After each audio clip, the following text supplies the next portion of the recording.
Let's take a look at what unions want. We can generalize by saying that unions have two sets of aims. First, and probably foremost, unions seek security for themselves. They fight hard to the right to represent a firm's workers and to be the exclusive bargaining agent for all employees in a unit. The company can hire only current union members. Congress outlawed closed shops in interstate commerce, but they still exist in some states for particular industries. They account for fewer than 5% of union contracts. The company can hire non-union people, but they must join the union after a prescribed period and pay dues. These union shops account for about 73% of union contracts.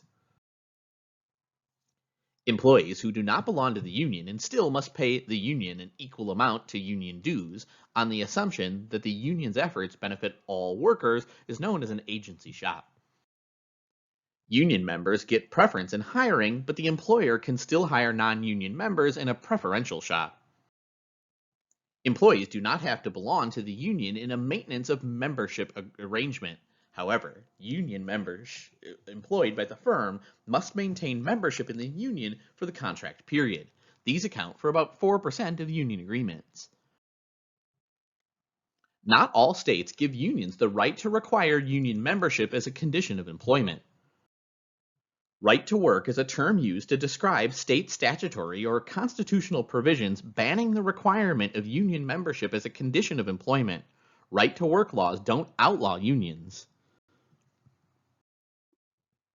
They do outlaw, within these states, any form of union security. Recently, there were 28 right to work states. Right to work adversely affects union membership levels. Once the union ensures its security at the employer, it fights to improve its members' wages, hours, working conditions, and benefits. The typical labor agreement also gives the union a role in other human resource activities.